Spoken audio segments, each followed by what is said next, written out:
आपल्या शरीरामध्ये कफ, पित्त आणि वात यांचे वास्तव्य असते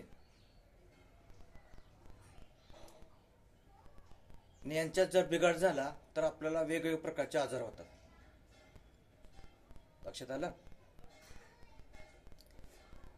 कफ म्हणजे पाणी, पित्त म्हणजे उष्णता आणि वात म्हणजे हवा. बालपणी आपल्या शरीरामध्ये कफाचे प्रमाण जास्त असते, तर तरुण वयामध्ये पित्ताचे प्रमाण जास्त असते, नवे आढळते. तर उतार वयात म्हणजे प्रौढ अवस्थेत वाताचे प्रमाण हे वाढलेले आढळते. तर मग तेव्हा हा वात वाढल्यानंतर आपल्याला वेगवेगळे आजार होतात. मग काय होते पहा, तर तोंड आणि घसा कोरडा पडतो.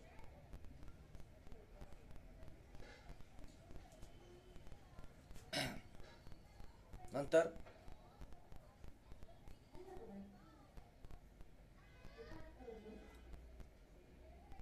हातापायाला मुंग्या येतात, टाचेला भेगा पडतात, त्वचा कोरडी पडते. अशी वेगवेगळ्या प्रकारची लक्षणे आपल्याला दिसतात. इतकंच नाही तर हातापायाचे जे सांधे असतात, आपले जे सांधे असतात त्यांच्यामध्ये वेदना होतात. शिरा हातापायांच्या आकडतात, ना उठता येत नाही ना बसता येत नाही.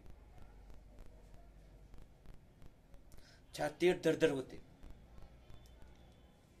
दडदड होते, सर्व अंग थरथर कापते.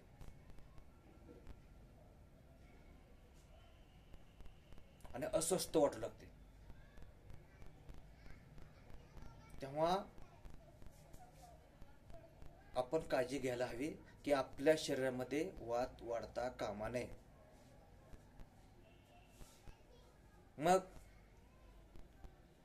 काय करायचं, तर मी तुम्हाला एक उपाय सांगणार आहे. सकाळी काकडी आणि कोशिंबीर चांगली धुवायची आणि संध्याकाळी मिक्सरमध्ये बारीक करून सकाळी उपाशी पोटी ती प्यायची. रात्रीच्याला कोथिंबीर आणि काकडी यांचे मिश्रण करायचे आणि ती गाळून सकाळी उपाशी पोटी प्यायचे. सतत नियमित सेवन करायचे. यामुळे तुमचा वात वाढणार नाही, अजिबात वात वाढणार नाही.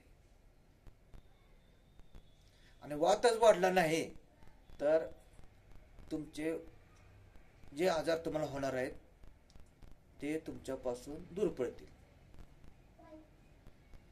वात वाढले ना भयंकर आजार होतात. उतार वयामध्ये जे आजार होतात ना वय वाढल्यानंतर, त्याचा प्रमुख कारण हेच आहे, वात वाढणं हेच आहे. म्हणून वातावर कंट्रोल ठेवा. तुम्ही वात वाढू नये याची काळजी घ्या. मित्रांनो, आपण हे लक्षात ठेवलं पाहिजे की आपल्याला जर त्रास झाला तर आपण समोरच्याला मदत करू शकत नाही. म्हणून आधी स्वतःची तब्येत चांगली ठेवली पाहिजे, तर आपण दुसऱ्याच्या मदतीला धावून जाऊ शकतो. जर कोणाला वात वाढल्यानंतरची लक्षणे दिसत असतील, समजा उठता येत नसेल, बसता येत नसेल, सांधे दुखत असतील, हातपाय आकडले असतील, हातापायाला मुंग्या येत असतील, एखाद्या ठिकाणी सुन्नपणा किंवा बधिरता जाणवत असेल, तर अशांना हा व्हिडिओ तुम्ही सबस्क्राईब करा.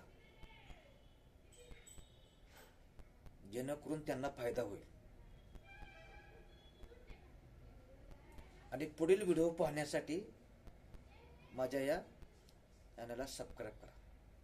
पुढील नवीन विषय आपल्यासमोर घेऊन येत आहे. तेव्हा नमस्कार.